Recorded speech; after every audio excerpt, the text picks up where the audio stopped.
I'm Vin. I'm Sori. That's Booby. And Jelpy and Ghosty and Chip. Mars for the rich. Yes. This should be interesting. We don't want Mars. We don't want Mars. Doesn't matter. Doesn't matter. We don't want Mars. Okay? Keep your Mars to yourself. You sick person.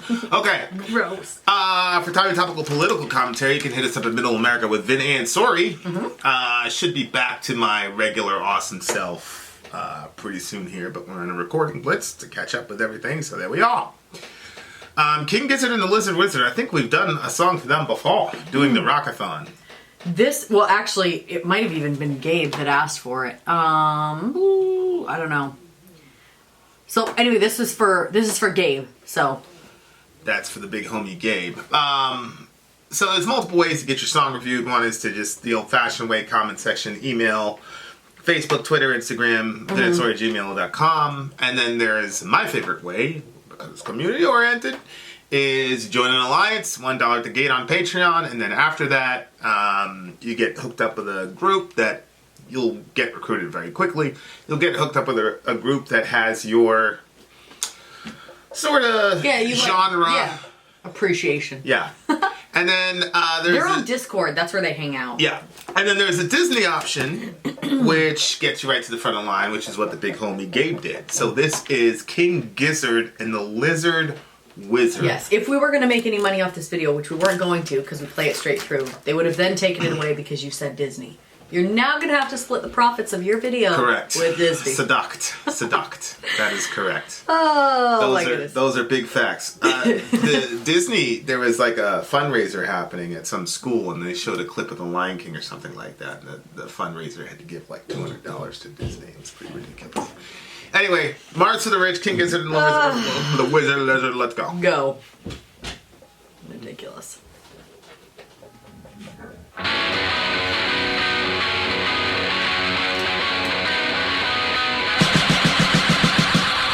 Yes, my.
There was another band Discover that did a new pretty music. cool, Get listener-powered KEXP.org. did a badass bass solo type thing.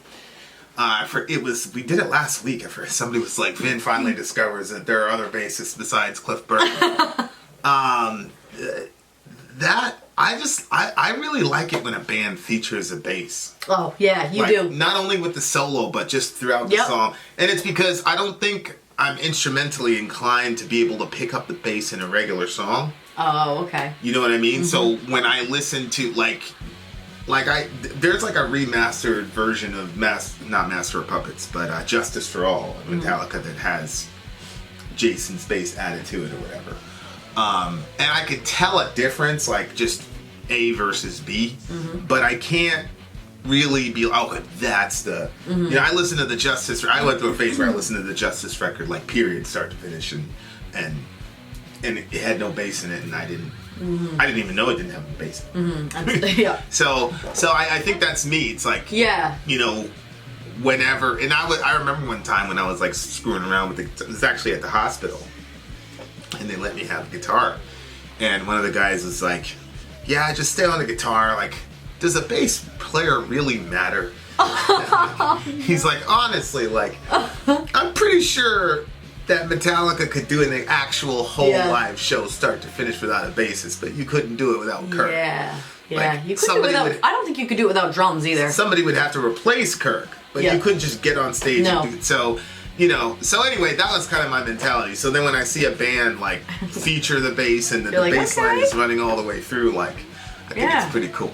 It's pretty cool. The musicianship was great. It was like, it was heavy, but it wasn't like serious. I don't know how to. It wasn't. It was that it wasn't serious sounding, but obviously. But anyway, so you were a big fan. I thoroughly enjoyed the sound. For sure. What did you think the song was about?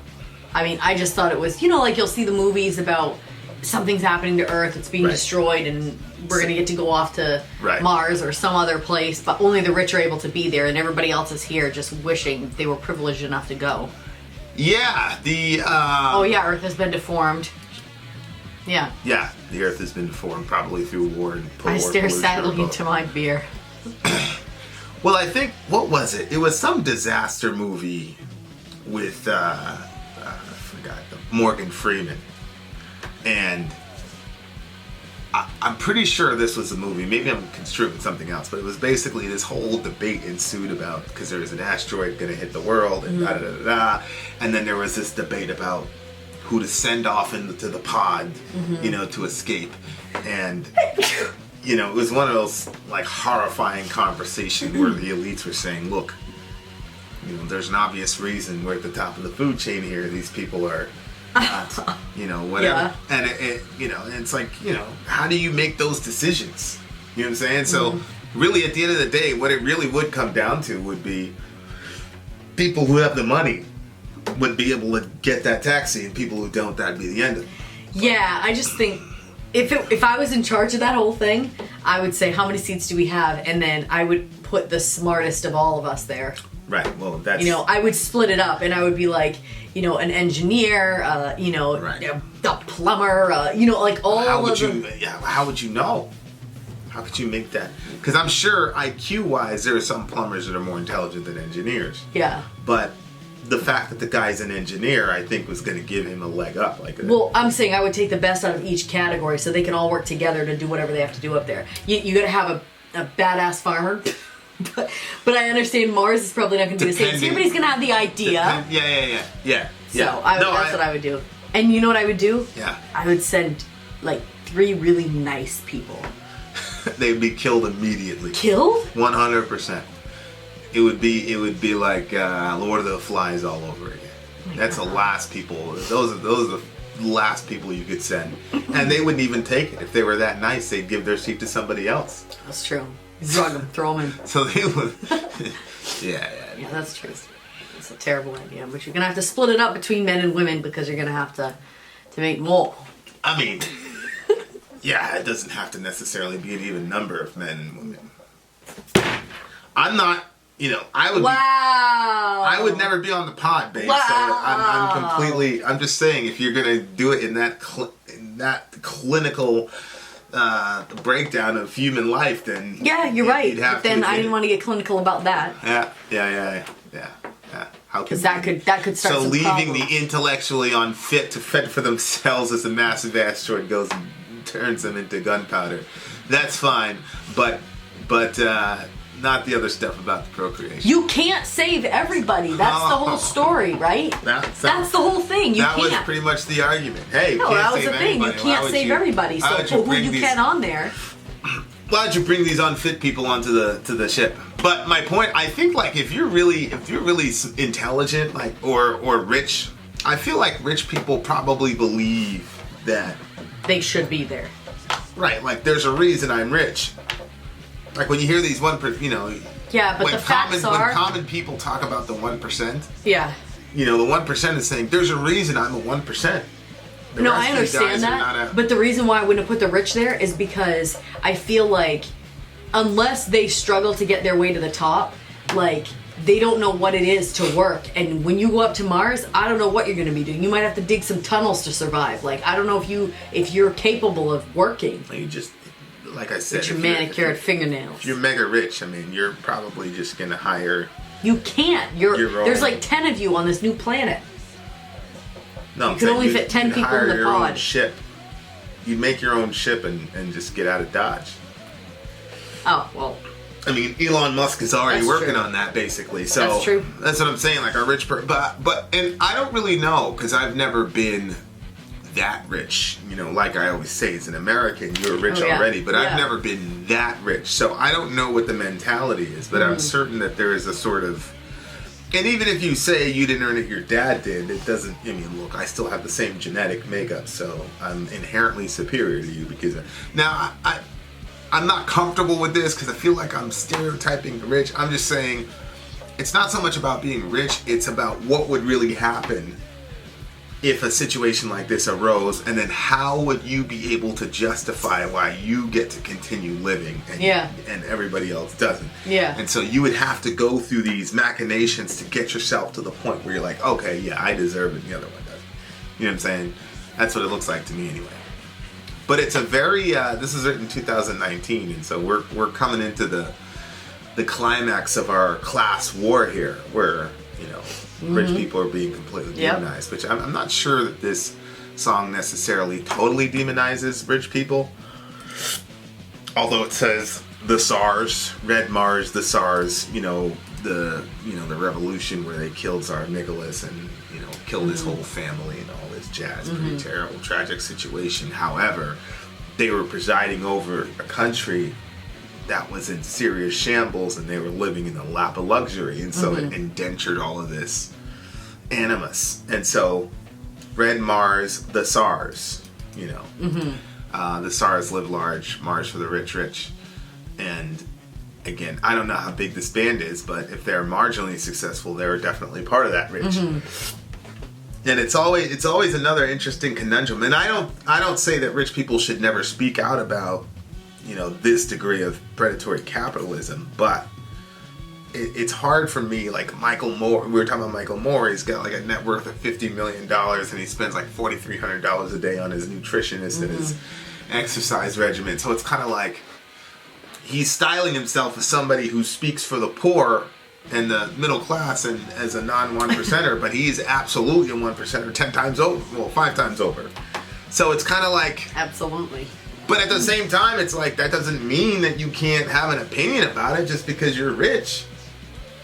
Like, he can't, I can't say, oh, you can never say anything about the common man, Michael Moore, because you spent $4,300 a day, or Bernie, or Elizabeth Warren spending over $720,000. Yeah, but $4,300 a day is literally insane. Yeah. Like, But it was for his body, though. I mean, he lost like 50 pounds. So... I see what you're saying, but it's not like he's buying what could cost that much money? Well, I think, the new trip, that's a day? He's got a personal, LeBron spends $1 million a year on his bike. A year? Well, the other thing about LeBron is, like, he's an athlete. He's LeBron, yeah! He's an athlete, and so guy. it's, but he was massively overweight. $4,300 a day. He was morbidly obese. Someone is ripping that man off. Well, he was morbidly obese, and I'm assuming that this sort of, he went to LA, and in LA, as you know, everything's expensive, and, I think a lot of LA... $4,300 a month, I think, is a lot. Yeah, I feel like we would probably kill in LA, because a lot of it has to do with the psychology of a thing, not necessarily the value that it brings. So it's like if I say I am a personal trainer to the stars, or I'm a personal success consultant to the stars, and then I set the price really high, then you'd be able to make a significant killing. Whereas if you set the bar low and set the price low, they're going to say, you're not at my level. Because you have to justify why you're a millionaire. Yeah. Because most regular everyday things or even special interest things are not outside the budget of a millionaire. So I would assume that you just at some point feel kind of bored with it. And so then it's like, this is all there is. But then this extravagant pricing creates a situation where you're like, hey, I'm the only one that can get this because I'm a millionaire. Oh my gosh. Right? Like regular people, like if me and you go to McDonald's and Michael Moore is in front of me, guess what? He's going to pay the same exact amount for the... So what did he work all his millions for then? So anyway, I'm probably horribly stereotyping the rich and being uncharitable to them, but... But they probably never see our videos. So. Correct. This is probably a really... this is a really clever way of talking about class warfare, I think. Especially when you say Red Mars. Red Mars, he was a god of war because it was a red planet. Oh, yeah. And then right after that, you have the SARS, which is what jihad ensued, and so it's a very interesting take. I thoroughly enjoyed the song. Yeah, I hope they don't. I hope YouTube doesn't block this video because it looks like an official video, and they were doing this live too. The instrumentation was crazy. Live. I also like the studio with the red dots and stuff. You're gonna say you don't like the song? Yeah, not really a fan. What didn't you like about it? It didn't really go anywhere for me. It didn't take me anywhere. I didn't feel anything. I don't like all the dots. I am like that. Yeah, you're pretty crazy about that. So what are you good for? It was like a 6.5. I'm sorry. Well, I knew you were gonna say 6.5. You did? I knew it, 100%. What else am I thinking? Well, I said 6.5 in my head. I didn't say 6.5, but 6.5 is same thing. I'm not gonna say. You're wrong. I wanted a back rub. Oh, okay. Whatever you say. I give this a 9.4. What? The bass line was crazy. Okay. The musicianship was crazy. The idea was awesome as far as like the perspective of the little guy. So I'm going to give it all that. So there you are, dear listener. Well, there you have it. Vin out. Sori out. Gone.